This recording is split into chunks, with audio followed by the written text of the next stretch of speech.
Hello, how are you? Have you been alright through all those lonely, lonely, lonely, lonely nights? That's what I'd say. I'd tell you everything if you pick up that telephone. Yeah, yeah, yeah.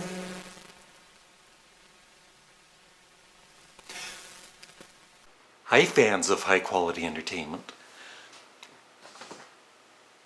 As you can see, I've rearranged, changed my background. And there's, of course, a picture of my beautiful cat, Jinx.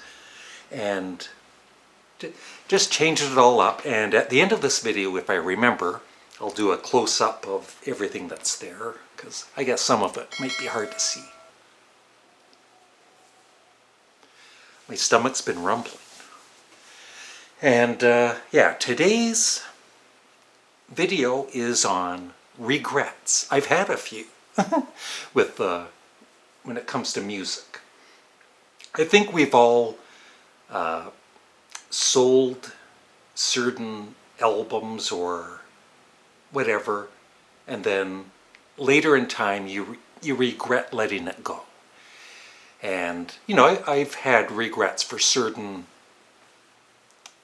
CDs I've given away or sold or whatever. You know, sometimes I needed the money. The Beatles vinyl box set I remember buying when I first came into this apartment. And, you know, it was kind of a bit down, and, you know, buying things to make yourself feel better. Even though I didn't have a turntable, I bought it.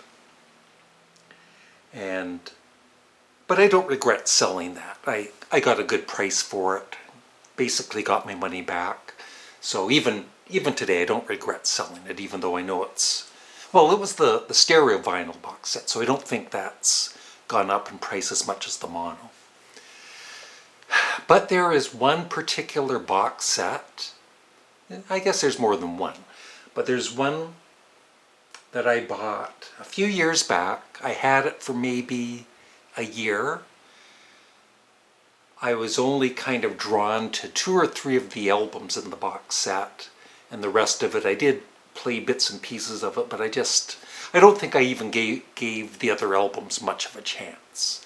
And I ended up selling the box set for a decent price, and just buying 2 of the CDs that were in that box set. But like I said, I regret it now because listening on Spotify, going back in time as usual.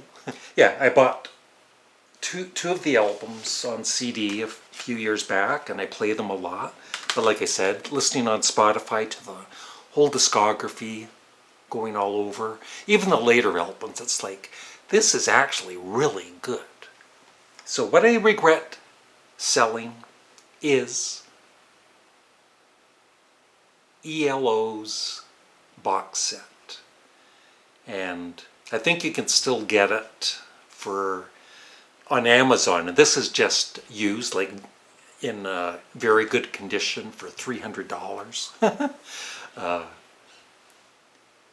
So I just want to say a few things about Electric Light Orchestra. The first time I was aware of them, I saw them on, I think, Don Kirshner's Rock Concert or Midnight Special, and they were doing Roll Over Beethoven. So this was about 1970, probably 1973, 72. And one of my older brothers bought ELO 2. And besides Roll Over Beethoven, I didn't really like anything else on the album except for one song, the final song, Kioma, which has turned out to be probably my favorite ELO song.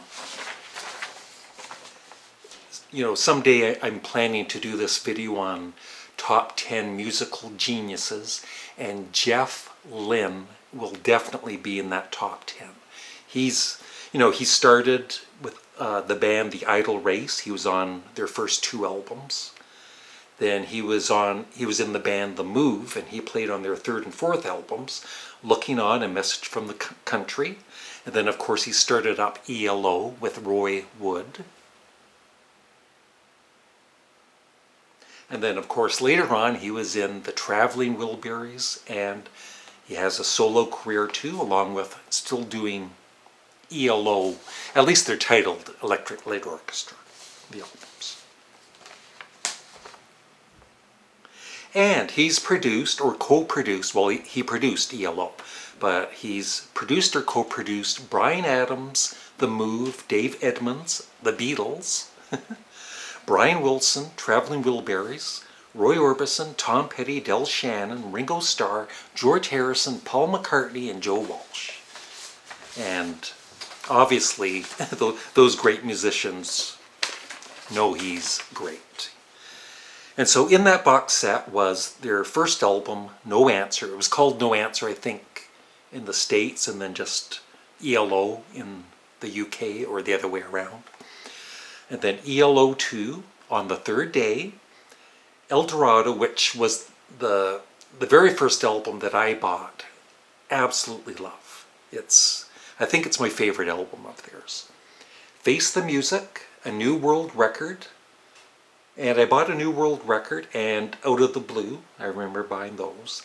And then there was Discovery, Time, Secret Messages, and Balance of Power. And, you know, it's not just for Electric Light Orchestra. It wasn't all just Jeff Lynne, as great as he is. The whole band was amazing. Richard Tandy on keyboards, Bevan, the drummer. He was also in The Move.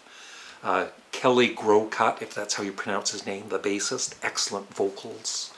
The whole band. So props to the whole band.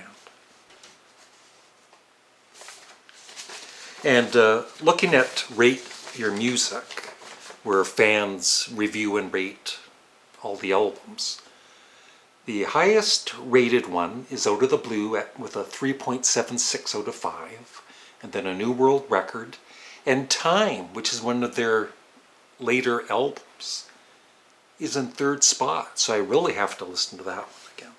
And El Dorado is in fourth place, and then Discovery, Face the Music, their first album, then On the Third Day, ELO 2, Secret Messages, and Balance of Power. And then Xanadu, which was a soundtrack. And then later on, he would do some albums calling it Electric Light Orchestra with maybe one other original member. So I consider those Jeff Lynne solo albums. But if he wants to call it ELO, he's entitled to. And they're the lowest rated. Zoom, Alone in the Universe, and From Out of Nowhere, which I've never heard. But I'm sure they're good, at least good.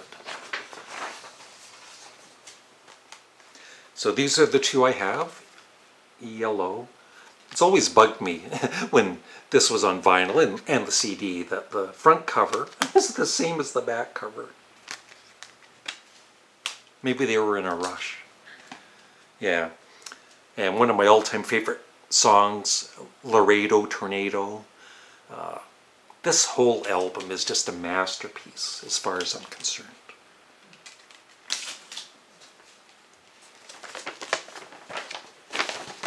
There's the whole band.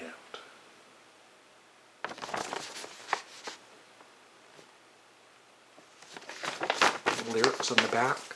So I don't know if I'll ever get that box set again unless it's, you know, at a normal price.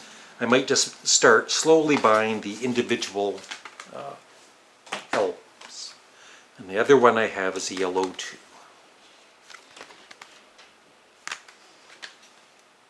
And yeah, this, like I said, when this first came out, and I loved Roll Over Beethoven and Kiama. It's always hard to pronounce that song. But in the last couple of years, I've been playing this a lot more, and the whole album is just amazing. Mama, in Old England Town, Boogie number 2. From the Sun to the World, Boogie number 1. Yeah, so I am definitely, there's certain bands, as the years go by, you kind of, even though you really like them, you kind of ignore them. And like I said, this is the good thing about these streaming services. You know, I'm always going back in time, checking out different bands, and started playing the ELO albums. And it's like, I need to buy these. They need to be back in my CD collection. So I would love your thoughts on Jeff Lynne. Do you agree with me that he's a musical genius? And what are your overall thoughts on ELO? I know Randy Newman is a fan. He wrote a song on Born Again, his album, called The Story of a Rock and Roll Band. And I remember reading a review of Jeff Lynne, and he was a fan of Randy Newman, but he didn't know if Randy Newman was poking fun at them or if he actually enjoyed the band. And later on, he realized that Randy Newman let him know that, yeah, I love ELO. So that's it. Bye.